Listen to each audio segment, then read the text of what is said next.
She sat in the front row, her black silk gown shimmering beneath the golden lights, a quiet smile playing on her lips as the cameras flashed around her. To them, she looked like anyone else, a guest who'd wandered too close to power. No one knew that the woman they were about to humiliate owned the very event they were celebrating. And when security approached, their words sliced through the music like a blade. This seat is reserved. In that moment, every buried memory of being unseen came rushing back, but she stayed still, graceful, unbroken. Because power, she knew, didn't always need to shout. Sometimes, it only needed to wait. Hey everyone, welcome to today's emotional story. This one's going to hit deep. It's about grace, strength, and the kind of power that doesn't ask for permission. Before we begin, tell me in the comments where you're watching from, and don't forget to hit that like button to help more people find this story. Now, settle in, because what happens next will leave you breathless. The night glittered with gold and champagne. Beneath the grand chandelier of the Royal Meridian Hotel, the city's elite floated across the marble floor like they owned the world. Nia Caldwell watched them with a soft, knowing smile. She had built this world, funded it, shaped it, and tonight, she owned it. Yet no one seemed to know who she was. The billionaire CEO, the quiet powerhouse behind the event, had slipped in without her entourage or name badge. She wanted to see the truth, how people treated others when they believed no one important was watching. Her sleek black gown hugged her frame elegantly, and the pearl pin at her collar, a small homage to her late mother, caught the light each time she turned her head. Still, she noticed the way eyes slid over her, the way waiters skipped her table, the way conversations paused but never invited her in.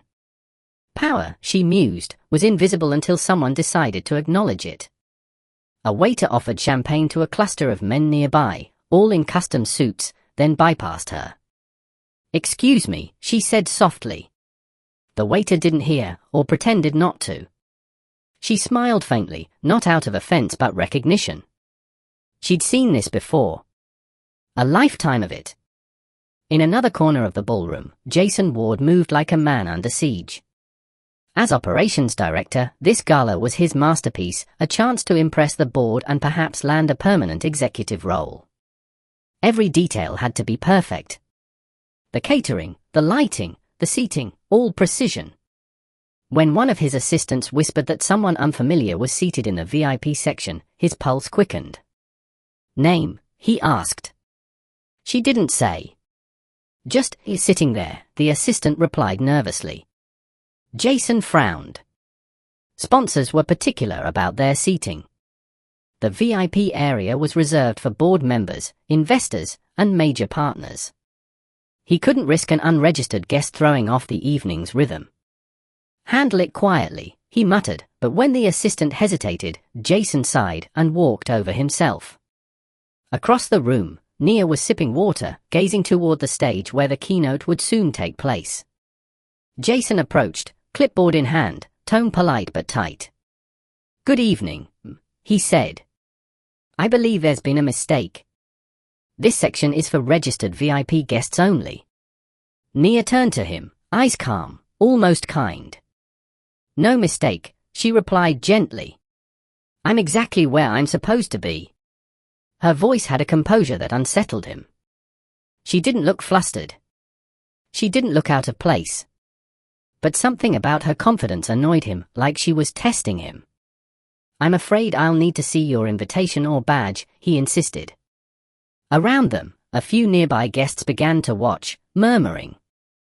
Nia tilted her head, her voice still smooth. "Would you ask the same if I looked different?" Jason stiffened. "This isn't about that. Rules are rules." Her lips parted in the faintest of smiles. "Of course they are." Then, without argument, she stood. A moment of silence followed as she adjusted her gown and reached for her small clutch. "If my presence disturbs the order," she said softly, "then order must be very fragile." Jason blinked, confused by her words, but before he could respond, 2 security guards appeared beside her, summoned by his assistant. "Escort her to the lobby," he said, not unkindly but firmly. The murmurs grew. Some guests looked away. Others watched with cold fascination. And as the guards led her away, her heels clicking rhythmically against marble, Nia kept her chin high, her expression unreadable. Not anger. Not fear. Just quiet knowing. When she reached the doorway, she turned slightly, eyes meeting Jason's across the room. For a heartbeat, he felt something, shame, maybe, or unease, but dismissed it. He had a job to do. Still, her final words lingered in the air like perfume. One day, she murmured, "You'll learn that respect isn't assigned by a list." Then she was gone, the doors closing behind her, leaving only the echo of her presence. The orchestra resumed. Conversations picked back up. Jason exhaled, convincing himself he'd done the right thing. Order restored. But beneath the chandelier's glow, something in the room felt heavier, like everyone had witnessed something quietly wrong. Outside, Nia stepped into the cool night air, the city lights painting her in silver and gold. She inhaled slowly, her breath visible in the evening chill. "Still the same world," she whispered. Then, from her purse, she pulled out her phone, a single notification lighting the screen. "Keynote begins in 30 minutes. Stage is yours, Ms. Caldwell." Her reflection in the glass door smiled faintly. "Yes," she murmured, "it is." The ballroom pulsed with chatter, laughter, and the soft clash of crystal glasses, but Jason couldn't shake a strange unease. Everything looked perfect, the kind of perfection that demanded applause, but something in the pit of his stomach twisted. The woman he'd asked security to escort out lingered in his thoughts. There had been something about her eyes, the calm in them, like she knew more than anyone else in the room. Still, he brushed the thought aside. He had a show to run. Guests began to take their seats as the MC announced the highlight of the evening. "Ladies and gentlemen, please welcome our keynote speaker, our event's visionary sponsor, the founder of Caldwell Global Investments, Ms. Nia Caldwell." For a full heartbeat, the room fell dead silent. Jason's clipboard slipped from his fingers, clattering to the floor. His assistant gasped audibly. Faces turned toward one another in confusion. The air, once thick with arrogance, now thinned with disbelief.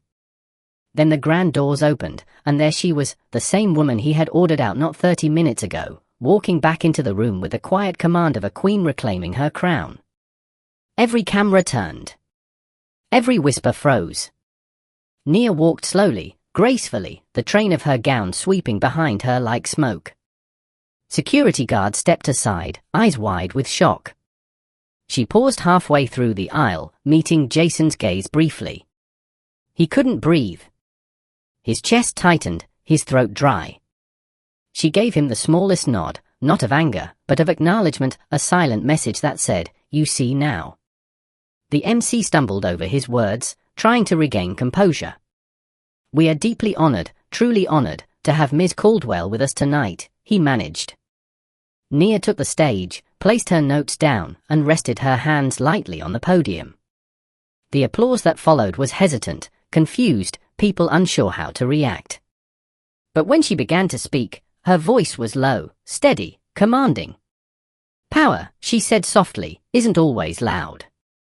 Sometimes it's quiet. Sometimes it's patient. Sometimes it waits for ignorance to reveal itself." The audience leaned in. Her words wrapped around the room like a spell. "When I started my first company," she continued, "people told me I didn't belong in their meetings. When I made my first investment, they told me I was too young, too inexperienced, too everything except worthy. And yet, here we are. In a room built from the dreams of the ones they doubted." Murmurs rippled through the audience.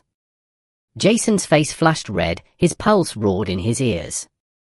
He wanted to disappear. He could feel eyes on him, though she never mentioned him by name. She didn't need to. Every word she spoke was a mirror, showing the world who it had chosen not to see. Her speech went on, not as vengeance, but as revelation. She spoke of legacy, of compassion, of grace. Of how power misused becomes weakness disguised as control. Of how true strength is not in who commands the stage, but in who rises after being told to sit down. By the time she finished, silence filled the ballroom again, not cold, but reverent. Then, slowly, applause began, soft at first, then thunderous. People stood. Some clapped out of awe, others out of shame. Jason couldn't move. When she stepped down from the stage, she walked past him without pause. He whispered, "Ms. Caldwell." "I didn't know." She stopped, turned slightly, and looked at him, her expression unreadable but her eyes warm, almost sad. "That's the problem," she said gently. "You didn't want to." And with that, she kept walking, disappearing once more through the golden doors. Jason stood frozen, the applause still echoing around him. The night had turned from triumph to lesson, from event to awakening. In the lobby, Nia leaned against a marble column, eyes closed. The sound of clapping faded behind her. She exhaled slowly, remembering the sting of earlier, the faces that looked through her, the weight of old wounds reopened. Yet beneath it all, there was peace, a quiet certainty that grace was the only answer to ignorance. Her phone buzzed, a message from her assistant, that speech went viral already. "People are calling it iconic." Nia smiled faintly, the kind of smile that carried both victory and sadness. "I didn't want revenge," she whispered. "I wanted reflection." Then, as the doors opened behind her and the cool night air swept in, she lifted her chin and walked toward her car, her driver holding the door open with newfound reverence. The world would know her name by morning. But for now, she wanted silence, a moment to simply exist, unseen, unjudged, and unbothered. The morning after the gala, the world was already on fire. Videos of the incident flooded social media, the footage of Nia being escorted out juxtaposed with her triumphant return to the stage. Headlines blared across every major outlet, "Unknown woman dragged from VIP seat turns out to be event owner." The comments were merciless. Some celebrated her composure, others dissected every second of her humiliation. And Jason, he couldn't escape it. His inbox overflowed with messages from colleagues, reporters, even friends from college asking if it was really him in the viral clip. The board called an emergency meeting. His job, his reputation, his dignity, they all dangled on a thread. Sitting in his small office, blinds drawn, he replayed the moment over and over. Her eyes. Her calm. That single line, "You didn't want to." It echoed in his head like a sentence he couldn't unhear. He had spent years convincing himself that professionalism meant control, that fairness meant following the rules. But in that moment, all he'd followed was his own bias. He hadn't seen her, he'd seen what he expected to see. The realization gnawed at him. Meanwhile, Nia stayed out of the public eye. Her team handled interviews, her speech trended for days, and Caldwell Global stocks spiked. But behind her calm exterior, she was restless. Every comment calling her graceful or classy felt like a bandage over a scar that still burned. In her penthouse, she stood by the window overlooking the skyline, the city glowing beneath her. Her assistant, Layla, entered quietly. "They're asking if you'll issue a statement," she said. Nia didn't turn. "No," she murmured. "Silence is a statement too." Layla hesitated. "You sure?" He's getting destroyed online." Nia finally turned, her expression unreadable. "Good," she said softly, then sighed. "No. Not good. Just inevitable." She poured herself coffee and sat on the edge of the marble counter. "I thought it would feel like justice," she said. "It doesn't. It just feels sad." Across town, Jason sat in the parking lot of the event center, staring at his phone. His name trended on Twitter, #JasonWard. The comments were brutal. He deserved it, he knew that. Still, it hurt. He drafted apology after apology, deleting each one before sending. Nothing sounded right. Every word felt hollow. Late that evening, he decided to face it head-on. He went to Caldwell Global's corporate office, hoping, though he didn't know why, to see her. Security wouldn't let him past the lobby. "I just want to apologize," he told the receptionist. "You and half the country," she replied dryly. Jason left, shoulders slumped. humiliated all over again. Back in her office, Nia watched the same footage again, this time without sound. Just faces. Movements. How quickly judgment spreads. She paused at the frame where Jason ordered security to remove her. There was no hatred in her eyes, only disappointment. "He's not the first," she whispered. "But maybe he'll be the last to learn this lesson the hard way." Still, she felt something unsettling, a quiet empathy she didn't want to admit. She knew what it was to make mistakes born of fear. She knew the loneliness that came after. Yet forgiveness felt too soon, too unearned. The following week, Jason received an email from the event board: "Your employment is suspended pending further review." He stared at the words, numb. In the corner of his apartment, the TV replayed Nia's speech again, her voice steady. "True strength is not in who commands the stage, but in who rises after being told to sit down." He turned the volume down, staring into space. Maybe she was right. Maybe he'd spent his whole life enforcing walls he'd never questioned. He thought of his father, a janitor who'd worked at hotels like that one, often overlooked by men like him. The irony hit hard. He had become the very thing he once resented. Across the city, Nia stood in a quiet garden on her building's rooftop. The wind carried faint music from below, someone playing a saxophone on the street corner. She closed her eyes, letting the sound wash over her. The world was loud, demanding statements, reactions, vengeance. But her heart wanted stillness. "Maybe silence isn't weakness," she murmured. "Maybe it's choosing peace over noise." Still, she couldn't stop thinking about him, the man who dragged her into her past without even knowing it. For all her success, for all her composure, the humiliation still lingered like smoke in her lungs. It was more than an insult, it was memory reborn. She whispered to the night, "I thought I'd outgrown that pain." But some wounds, she knew, didn't vanish.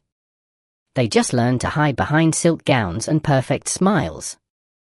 The boardroom smelled faintly of coffee and tension. A week had passed since the gala, but the story refused to die.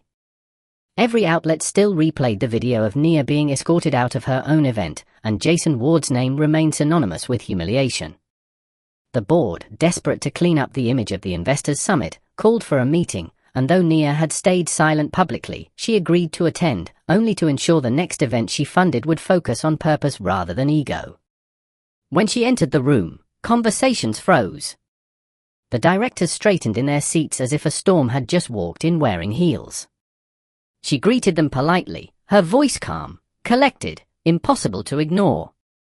When they mentioned Jason's role in coordinating the follow-up charity initiatives and their proposal that he continue assisting under her supervision as a gesture of accountability, she didn't flinch. "If the board believes that's necessary," she said simply, though her eyes flickered with quiet disbelief. Jason, sitting at the far end, looked pale. His tie was crooked, his hair unkempt, the confident event manager reduced to a ghost of his former self. He couldn't meet her eyes, yet he felt them on him, steady, unreadable, like light through glass. When the meeting adjourned, the board members filed out quickly, eager to escape the electricity crackling between the two.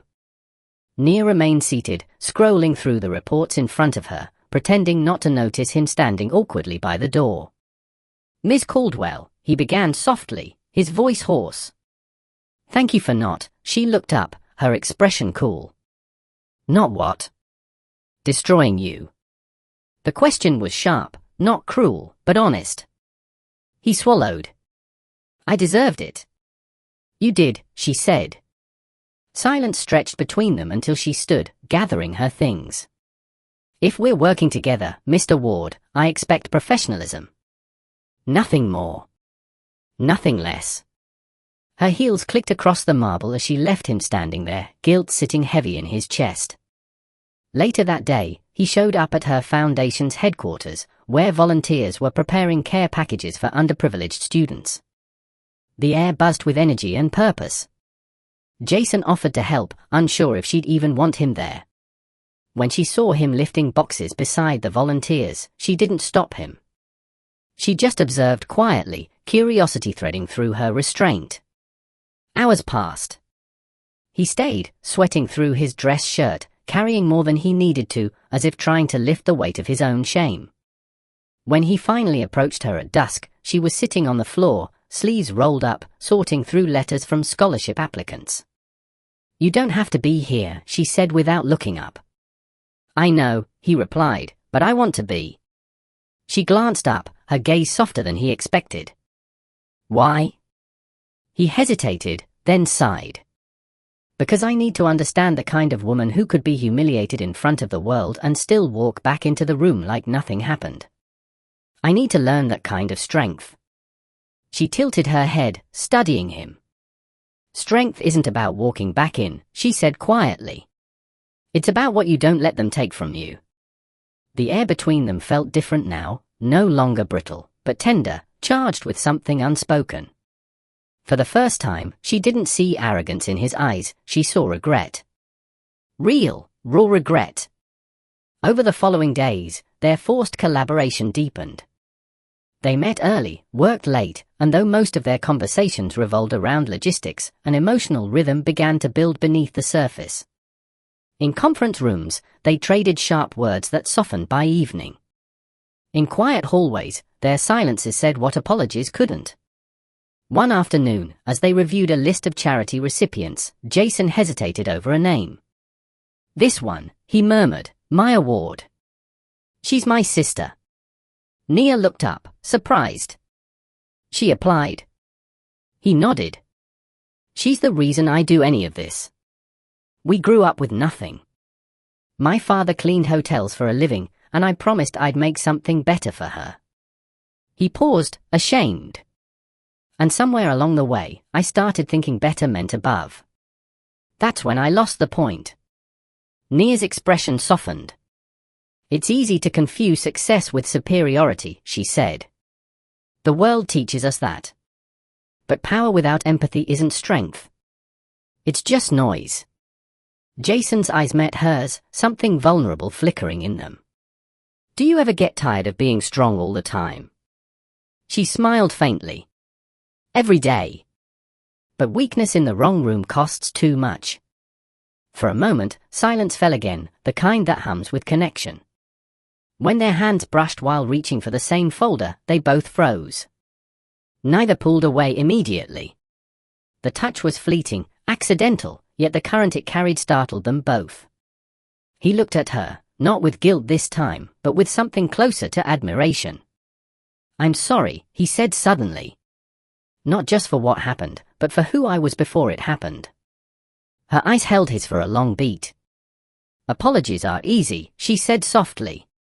"Change is harder." "Then let me prove it," he whispered. She didn't respond, but her silence wasn't rejection. It was consideration. That night, after everyone left, she found him still working in the dimly lit office. Paper scattered across the table, tie undone, sleeves rolled. She lingered by the doorway, watching him. He looked up, startled, and stood quickly. "You should go home," she said. "You too," he replied with a tired smile. "I don't really have a home anymore," she said absently, her gaze drifting toward the window. "Just spaces that I pass through." He studied her then, not as the billionaire, not as the woman from the stage, but as someone who sounded suddenly human, lonely even. "Then maybe it's time you let one of those spaces become yours," he said quietly. Her lips curved into a small, sad smile. "Maybe." They worked side by side until midnight, the silence between them filled with something almost tender. When they finally stepped outside, the city lights painted her in gold again. She turned to him, the wind catching her hair. "Do you ever think about how quickly everything changes?" she asked. "One moment, you're sure who you are. The next, someone holds up a mirror, and you don't recognize the reflection." Jason nodded. "I think about it every day now." She gave him a long look, her voice barely above a whisper. "Good. That means you're growing." Then she walked away into the night, her heels echoing softly on the pavement, leaving him staring after her, wondering how someone so untouchable could make him feel seen for the first time in his life. The next morning dawned with a soft haze over the city, the kind that made everything feel suspended between endings and beginnings. Nia arrived early at the foundation, dressed simply in jeans and a white blouse instead of her usual corporate armor. She moved through the corridors quietly, her mind restless from the night before. She had told herself she wasn't going to think about him, that whatever fragile empathy had begun to form between them was temporary, situational, born from circumstance. Yet when she saw Jason already there, coffee in hand, waiting by the donation truck with his sleeves rolled up, something inside her shifted.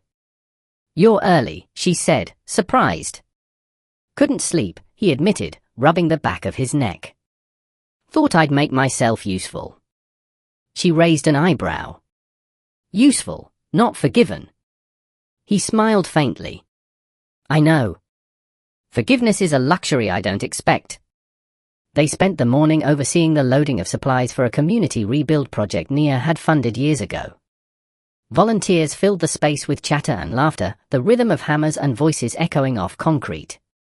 Somewhere between coordinating deliveries and reviewing logistics, Jason found himself glancing at her more often than he should have, the way she tilted her head when she listened, the way her eyes softened when children ran past. She carried authority like air, yet there was warmth beneath the steel. At one point, when she bent to lift a box, he instinctively stepped forward. "Let me," he said. She straightened, meeting his gaze. "You think I can't carry my own weight?" "I think you've been carrying everyone's for too long," he replied. The honesty in his tone caught her off guard. She looked at him for a moment longer than she intended, then simply handed him the box. "Then you can carry this one," she said quietly. As the day went on, their words became easier, lighter. At lunch, sitting on the edge of the loading dock with sandwiches in hand, they talked, not about the incident, not about damage control, but about their lives before all this. She told him about her mother, a seamstress who used to sew until her fingers bled just to keep food on the table. He told her about the nights he'd spent watching his father mop hotel floors. The stories mirrored each other in unexpected ways, two people who had clawed their way up different ladders, only to discover that success didn't erase the memory of hunger. "You ever feel like no matter how far you go, part of you is still standing where you started?" he asked. "Every single day," she admitted. "That's the thing about success, it remembers where it came from, even when you try to forget." For a long moment, they sat in silence, the city humming around them. Then she turned to him. "Why are you still here, Jason?" He hesitated, searching for the right words. "Because you're the first person who ever made me want to be better without needing me to prove it." She looked away, caught off guard by the vulnerability in his voice. Her heartbeat quickened, though she masked it with a measured breath. "You say things like that and expect me to believe this is about growth, not guilt." He met her gaze. "Maybe it started as guilt," he admitted. "But that's not what this is anymore." The tension between them thickened, not uncomfortable, but intimate, two people orbiting something neither dared to name. A breeze stirred her hair, and without thinking, he reached up, brushing a stray strand from her face. She froze, her eyes searching his. For a second, time seemed to still. Then she whispered, "Don't." But her voice lacked conviction. "I'm sorry," he murmured, lowering his hand. "Don't be," she said after a pause. "Just don't mistake gratitude for forgiveness." "I'm not," he said softly. "Then what is it?" she asked. His answer came like a confession. "Something I can't explain without sounding like a fool." She held his gaze for a heartbeat longer before standing. "Then don't explain. Just show me who you are when no one's watching." That evening, they drove out together to the community center reopening in East Hollow, a neighborhood both of them knew too well. The crowd cheered as Nia cut the ribbon, her presence electric yet humble. When Jason stepped onto the stage beside her, some in the audience whispered, recognizing him from the scandal. She saw the flicker of discomfort cross his face and instinctively touched his arm, steadying him with a single gesture. "Ignore them," she whispered. "They only see headlines. We see the truth." It was the first time she'd said "we," and he noticed. After the event, They lingered as the sun dipped below the skyline, painting the streets in amber light. Kids played soccer nearby, laughter echoing through the air. Jason leaned against the fence, watching her. "You know," he said quietly, "when I first met you, I thought you were the most intimidating woman I'd ever seen." "And now?" she asked, half smiling. "Now I know you're the most human." She laughed softly, the sound warm, genuine. "Careful, Mr. Ward. That almost sounds like charm." "Maybe it is," he said. Their eyes met again, and something passed between them, something that felt dangerously close to hope. For the first time, she didn't look away. Later that night, they sat together in the quiet foundation office, the city lights flickering through the glass.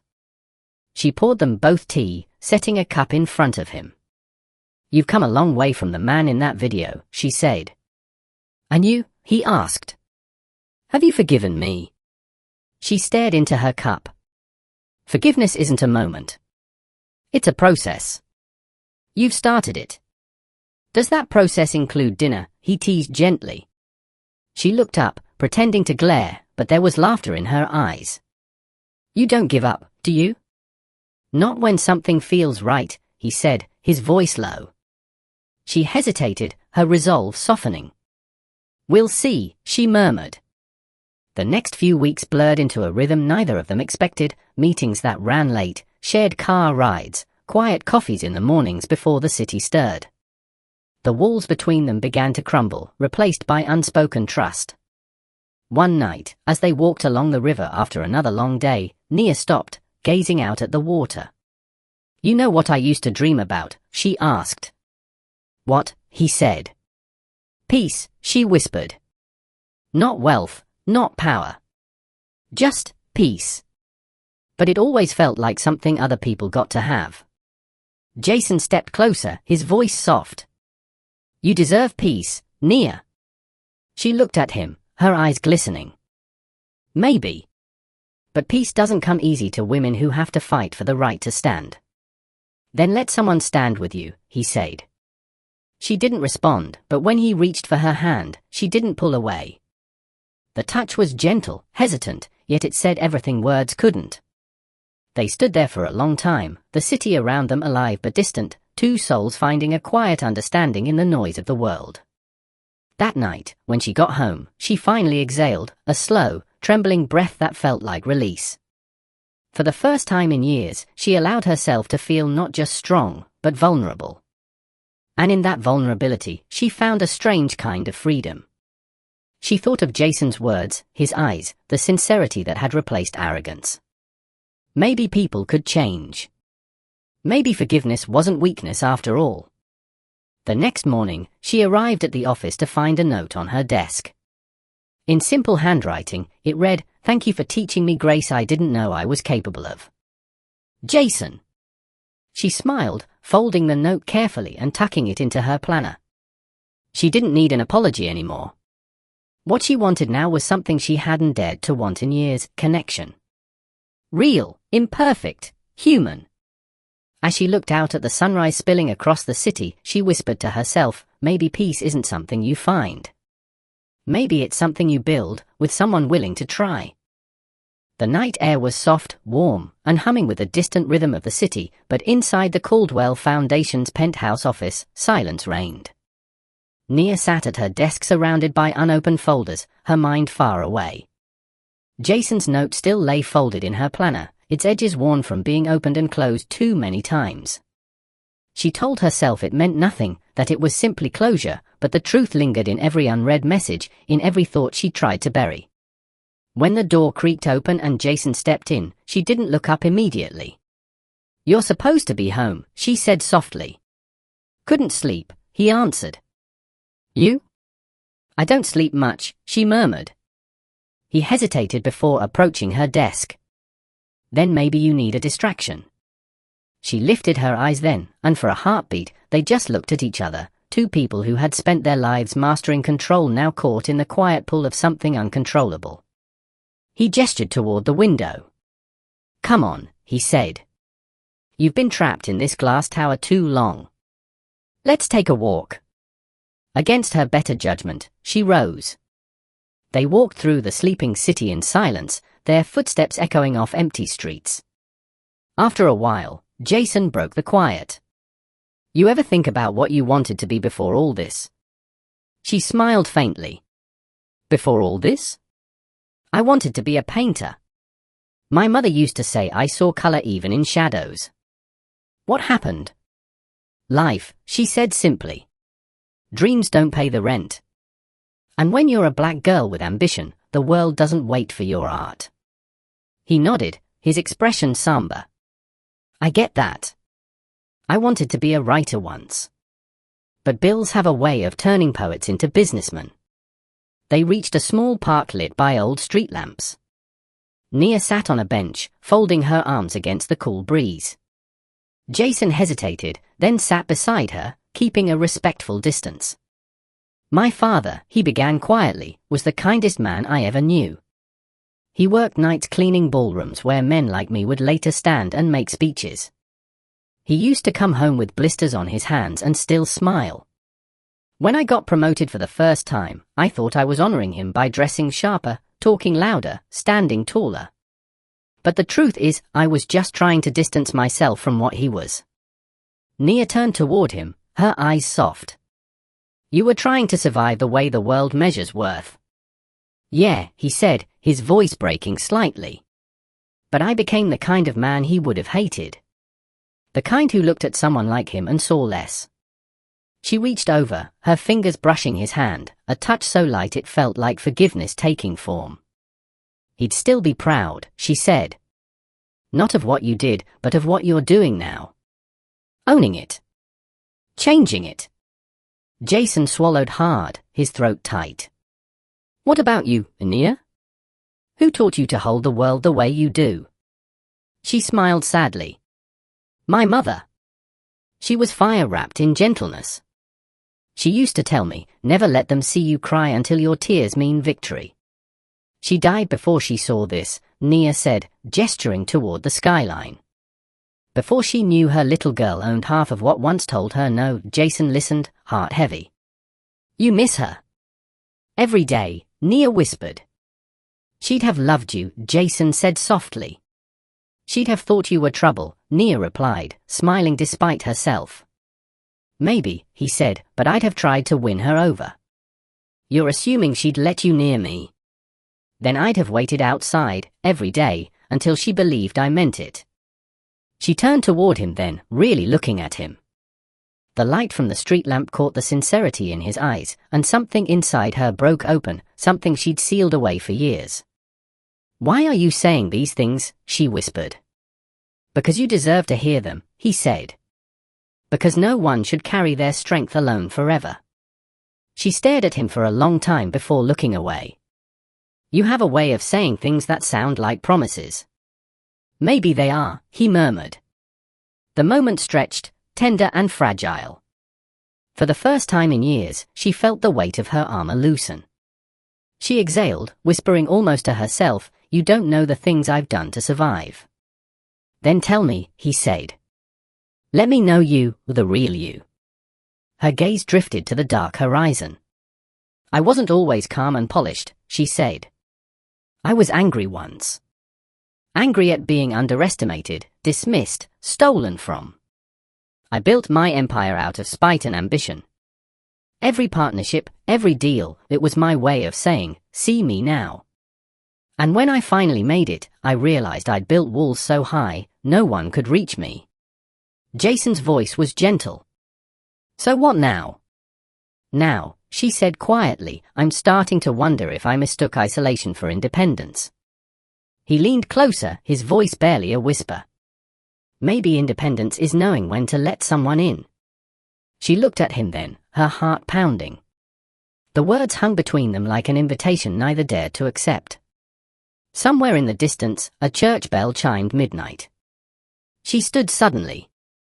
I should go, she said, though her voice trembled. He rose too. Nia, good night, Jason. She walked away quickly, her heels clicking against the pavement. But as she turned the corner, she glanced back and saw him still standing there, watching her go. That night, sleep refused to come. Memories she'd buried clawed their way to the surface, her mother's laughter, her first investor rejecting her because he didn't fund diversity experiments, the night she swore never to cry again. She sat on her bed, staring at the city lights, wondering how a man who once embodied everything she despised had become the one person she couldn't stop thinking about. And somewhere across the city, Jason lay awake too, replaying her words, her eyes, her silence. He didn't know what this was or what it could be, but he knew it was changing him. The next morning, he showed up with coffee and a folder. "What's this?" she asked. "A proposal," he said. "For you. For us." Inside were plans for a joint mentorship program, his team and her foundation collaborating to help minority entrepreneurs. She scanned the document, then looked at him. "You've been busy. You inspire hard work," he said with a grin. She shook her head, but couldn't suppress a smile. "You're impossible. Persistent," he corrected. "There's a difference. You really want to work with me after everything." "Especially after everything," he said. "Because the only way to fix what broke is to build something better together." Her eyes softened. "You really believe that?" "I believe in you," he said simply. Nia stared at Jason across the table, her pulse steady yet deep, as if her heart had finally remembered what it meant to feel something more than composure. His words hung between them like sunlight through dust. "You believe in me," she repeated softly, almost testing the shape of the phrase. "I do," he said without hesitation. "Even when I didn't understand you, I respected you. And now that I do understand, I'm in awe." She looked down, smiling faintly. "You know, admiration is dangerous when you're still trying to rebuild trust." "I'm not afraid of dangerous," he said, and the playful edge in his tone coaxed a genuine laugh out of her. For a moment, the heaviness of the past lifted, replaced by warmth so rare it felt sacred. They spent the rest of the day refining his proposal, bouncing ideas off each other, each comment softening the distance that had once defined them. When the office emptied that evening, the quiet between them turned intimate again. Jason leaned back in his chair, watching her scribble notes, the golden lamplight catching strands of her hair. "You know," he said gently, "you don't have to carry every project on your own. Let people help." "People usually disappoint," she said, not looking up. "And I'm not good at needing anyone." "Maybe needing someone isn't weakness," he countered. "Maybe it's human." She looked up then, her eyes locking on his, and something fragile passed through her expression, a mixture of fear, longing, and recognition. "You sound like someone who's been hurt," she murmured. "Haven't we both?" he said quietly. "The difference is, you turned your pain into power. I turned mine into pride." She closed her notebook slowly. "Maybe that's why we understand each other." The words lingered, heavy and honest. He rose, walking to the window. "You ever wish you could go back? Undo the worst moments?" She joined him, staring at the skyline. "Sometimes. But then I remember, if I erased the pain, I'd erase the person it made me." He glanced sideways at her, admiration soft in his gaze. "You talk like someone who's already forgiven the world." "Not the world," she said quietly. "Just myself." He smiled. "Then maybe there's hope for me too." She turned toward him fully, the city lights reflecting in her eyes. "There's always hope," she whispered. For a heartbeat, the air seemed to hum. He reached up, touching her cheek lightly, his thumb brushing against her skin. She didn't move. "You should probably stop," she said, but the tremor in her voice betrayed her. "Probably," he agreed, not moving. The world outside blurred, reduced to breath and heartbeats. Then she stepped back, breaking the moment. "This isn't smart," she whispered. "Neither was dragging you out of that chair," he said with a self-deprecating smile. "But I'd rather make another mistake trying to do right than keep living behind fear." She exhaled slowly, conflicted, her heart tugging between caution and curiosity. "You have a way of saying things that make me forget logic," she said. "Good," he murmured. "Logic gets in the way of feeling." Her lips curved slightly. "Careful, Mr. Ward. You're starting to sound like a poet again." Maybe I finally remembered how. She looked at him for a long moment, then sighed.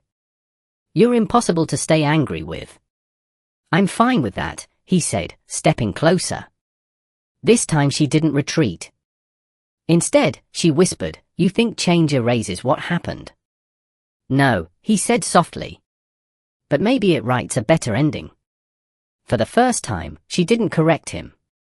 That night, as rain began to patter against the windows, she told him stories she'd never told anyone: the night her company almost collapsed, the betrayal by a former partner who stole her designs, the moment she realized success could be lonelier than failure.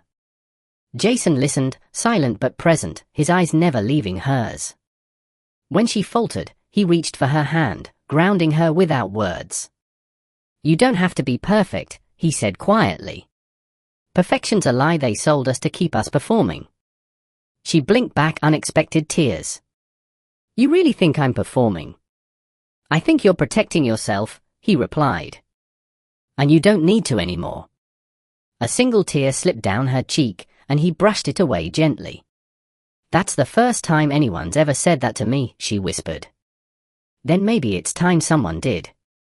The vulnerability between them deepened until words became unnecessary. They sat together for hours, not talking, just sharing silence that felt more intimate than any confession. When she finally leaned her head on his shoulder, it wasn't a surrender, it was trust rediscovered. The rain softened, and the city outside glowed like a secret kept just for them. Eventually she murmured, "You know, for a man who once dragged me out of my seat, you're remarkably good at making me stay." He chuckled quietly. "Guess I learned my lesson." She smiled against his shoulder. "You did," she said softly. As dawn crept in through the glass, the world outside began to stir, but neither of them moved. It wasn't love yet, not the kind that demanded declarations, but it was something purer: recognition. Two souls who had finally stopped pretending they were unbreakable. When she finally lifted her head, she said, "Jason." "Yeah? Don't make me regret trusting you." He looked at her, steady and certain. "I won't." She believed him. For the first time in her life, she believed someone might actually mean it. As they watched the sunrise, the city painting itself in gold, she realized that forgiveness wasn't about forgetting, it was about opening the door again and letting the light in. The week that followed felt different, lighter, as if some invisible thread between Nia and Jason had finally been acknowledged. They didn't talk about that night, the shared silence, the tears, or the warmth that had passed between them, but it lingered in the air like a secret melody only they could hear. The mentorship project they'd launched together was gaining attention, drawing praise from investors and the public alike. But behind the polished press releases and business meetings was a rhythm of quiet moments that belonged only to them. There were early mornings where Jason would bring coffee before she arrived, leaving it on her desk with a sticky note that read something ridiculous like, "For the woman who conquers before caffeine." There were afternoons when Nia would find him asleep on the couch in her office, exhausted from back-to-back meetings, and she'd drape a blanket over him, pretending it was purely professional courtesy. There were shared car rides where the city blurred by, and they spoke not as CEO and manager but as two people learning how to breathe again. One such evening, as they drove through downtown traffic, Jason glanced over and said, "You know, I still can't believe I used to be scared of you." She smirked.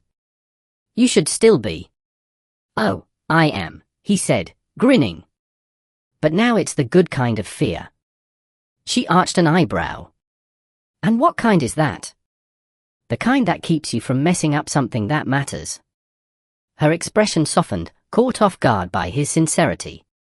"You're learning," she said quietly. "Trying," he corrected. "You make it worth the effort." They stopped at a red light, the glow casting a warm hue across her face.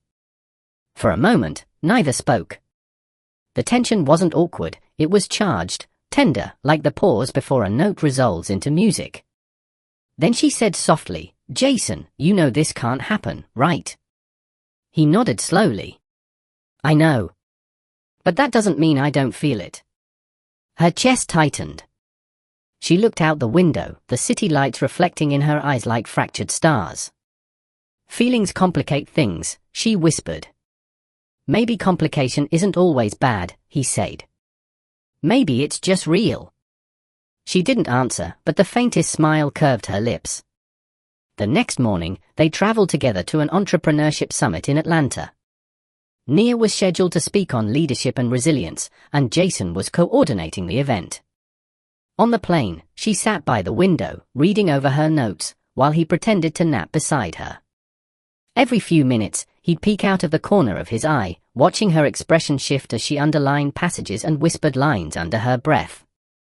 When she caught him staring, she didn't scold him, just smiled faintly and said, "You really are terrible at pretending to sleep." He laughed.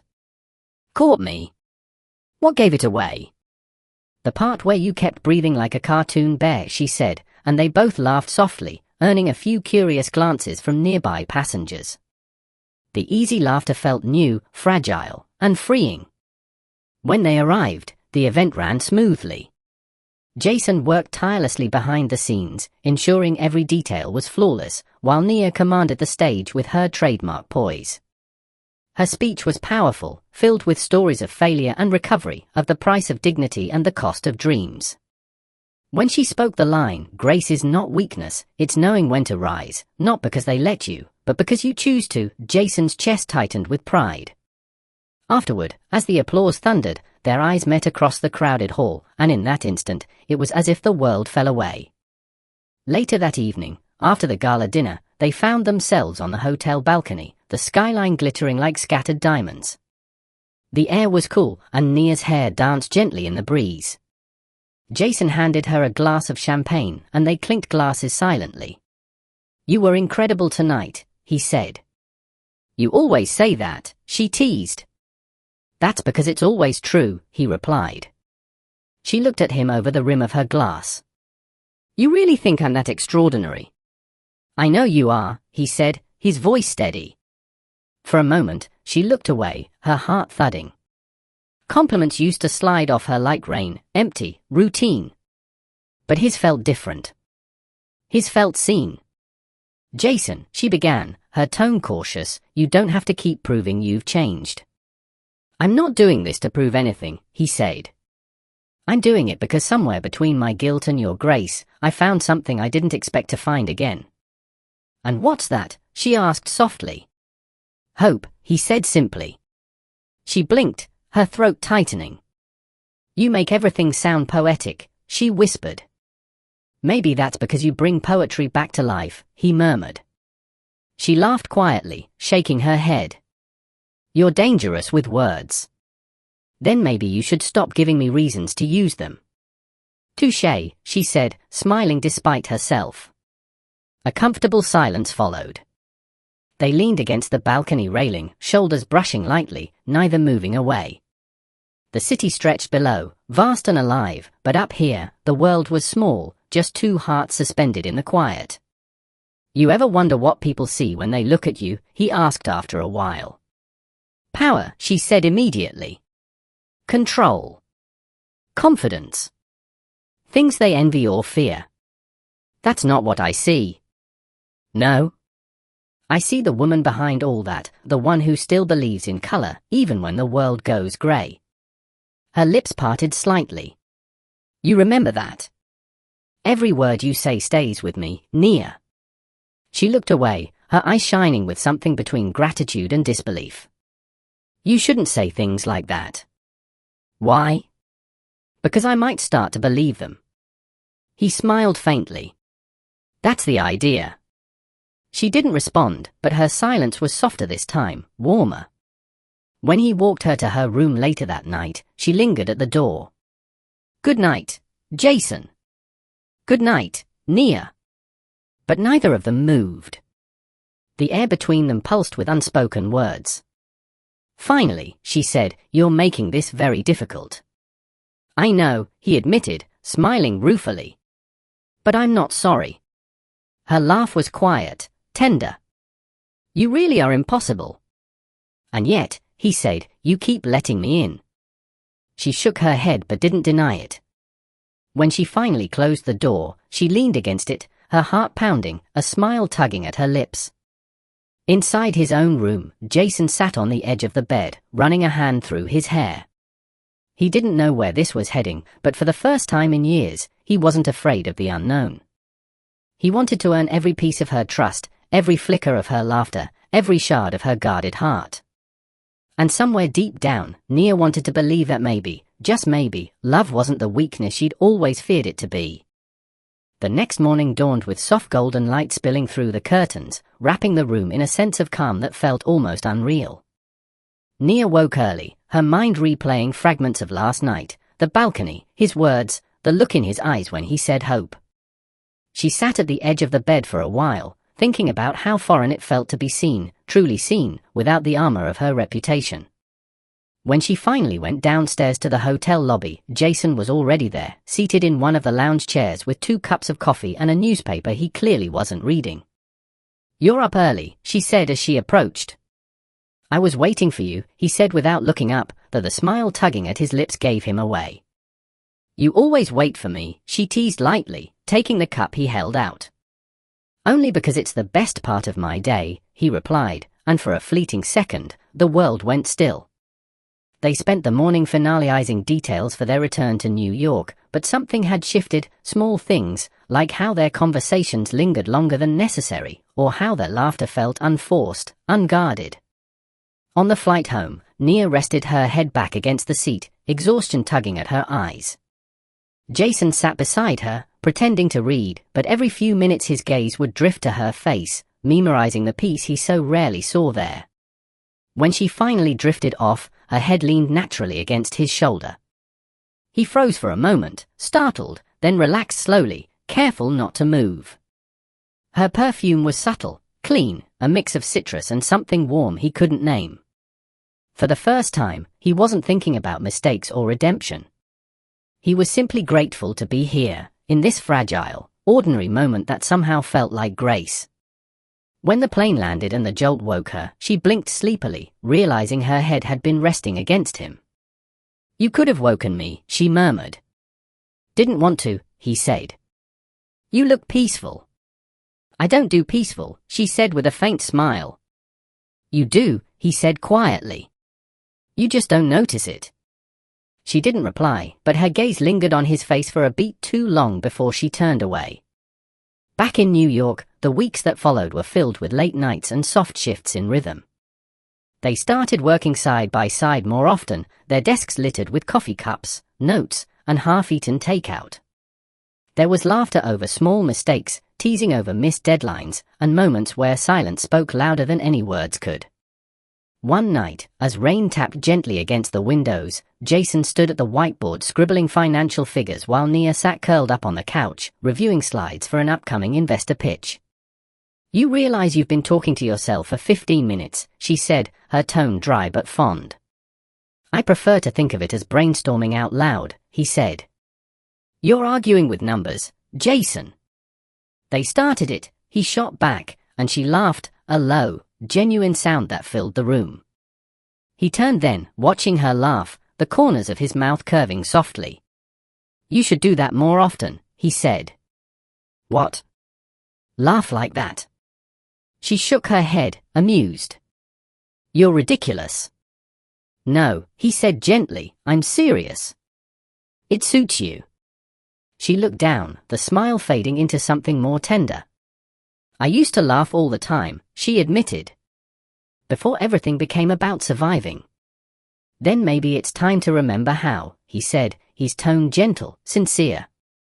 Her eyes met his, and something unspoken passed between them, a promise, fragile but real. Later that night, when he offered to drive her home, she didn't refuse.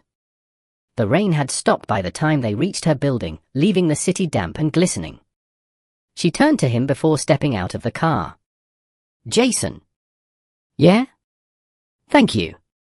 For making things feel easy again." "You make them worth it," he said softly. She hesitated for a moment, then smiled faintly. "Good night." "Good night, Nia." But even after she went inside, he sat in the car for several minutes, staring at the reflection of the building lights on the windshield. He didn't want to rush this. What was forming between them wasn't built on grand gestures or declarations. It was built on small moments, slow trust, and quiet understanding.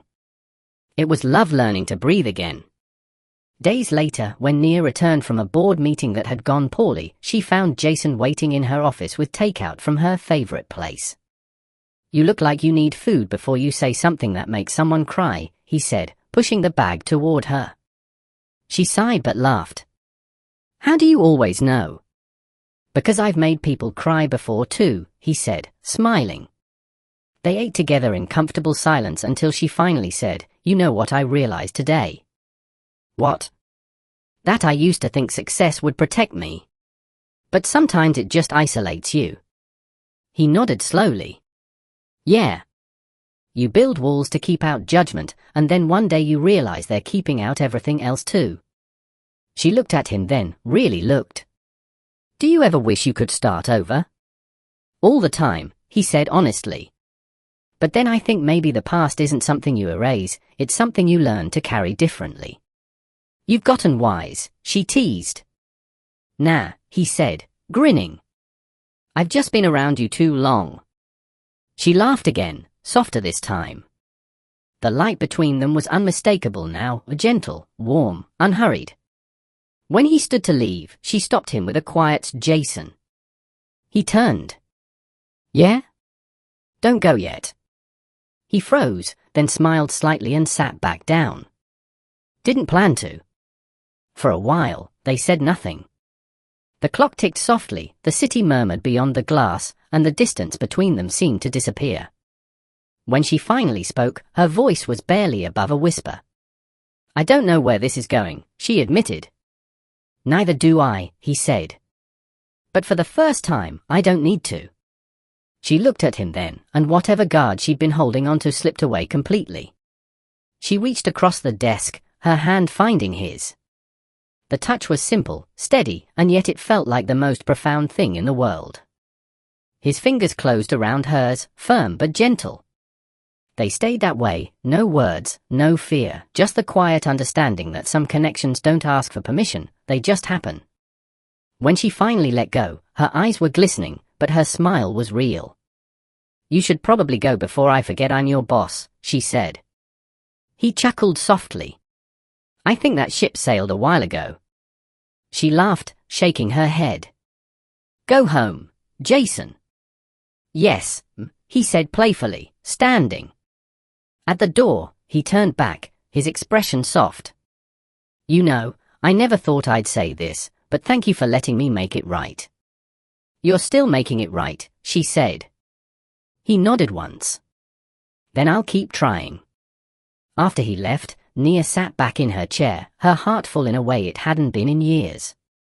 The storm that once defined her life had quieted, and in its place was something steadier, hope, connection, maybe even love. She didn't rush to label it, she just let it be.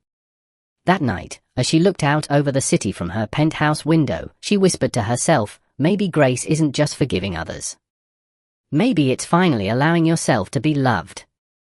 It started with whispers, the kind that spread faster than truth ever could.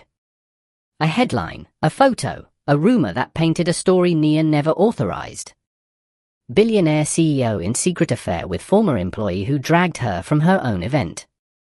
The image was grainy but unmistakable, her hand on Jason's arm outside her building, both smiling. By the time she stepped into the office that morning, the air was electric with tension. Her assistant avoided eye contact, reporters camped outside, and the board's emergency meeting request was already waiting in her inbox. She didn't need to guess what it was about. Jason was waiting in her office, his expression tight. "You saw it?" he asked quietly. "Of course I saw it," she said, tossing her phone onto the desk. "They made it look like we're sleeping together," she finished, cutting him off. "Which, for the record, we're not." He nodded, jaw clenched. "But they don't care about that. They'll print whatever sells. And the board will panic," she said flatly. "They'll think I compromised the company's image." "You didn't," he said. "We didn't do anything wrong." "That's not the point," she snapped, then instantly regretted the edge in her voice. He looked at her, hurt flickering across his features. So what is the point, Nia? The point, she said, softer now, is that perception is power. And I've spent my entire career earning the right not to be defined by someone else's version of me. He stepped closer. And you think I'm that threat? She hesitated, unable to meet his gaze. Jason, say it, he pressed. You think I'm the reason this is happening? I think you made a mistake, she said finally, voice trembling.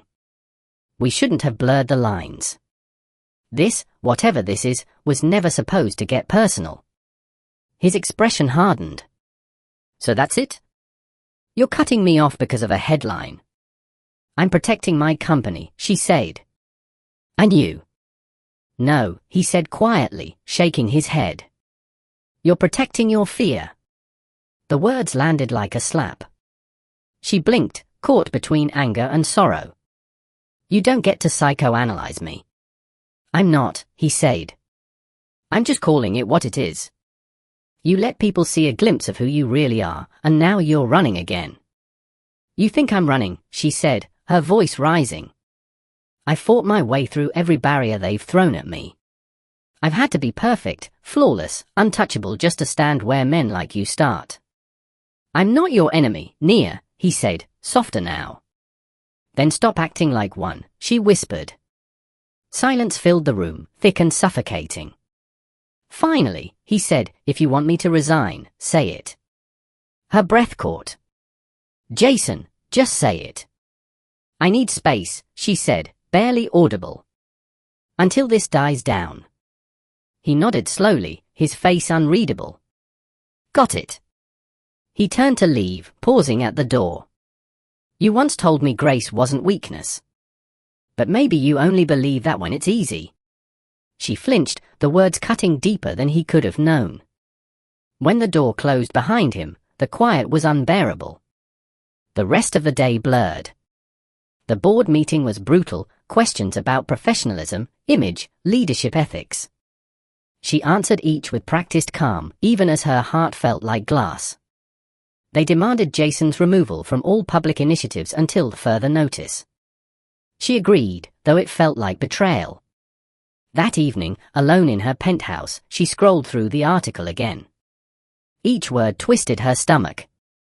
The comments were worse, cruel, speculative, invasive. She threw the phone aside and buried her face in her hands. She hated that she cared what they thought. Hated that she'd let herself feel something real, only to watch it crumble under the weight of perception. Meanwhile, Jason packed his things quietly, ignoring the curious glances from colleagues. He didn't blame her, not really. He knew the world she moved through, the double standards that shaped her every decision. But he couldn't ignore the sting of being shut out. He left his office keys on her desk with a simple note, I meant every word I said. Hope doesn't die that easily. When Nia found it the next morning, her chest constricted. She wanted to call him, to say she was sorry, but the words wouldn't come. The company's PR team was in damage control mode, her lawyers were fielding statements, and every camera in the city seemed to follow her like a shadow. At a press conference 2 days later, a reporter asked, Ms. Lawson, can you confirm or deny your relationship with Jason Ward? She froze for a split second, then said evenly, Mr. Ward was an employee. A talented one. But there is no relationship. The lie burned as it left her lips. Somewhere across town, Jason watched the clip on TV. He didn't throw anything, didn't curse, he just stared, hollow-eyed, at the woman he thought he'd started to know. No relationship, he repeated softly, then turned off the screen. That night, Nia couldn't sleep. Her mind replayed his expression, his voice, the warmth that used to fill her office. For the first time in years, the silence of her penthouse didn't feel like peace, it felt like punishment. She walked to the window, staring at the city that had once made her feel invincible. Now it just felt empty. She whispered into the glass, I'm sorry, but there was no one there to hear it.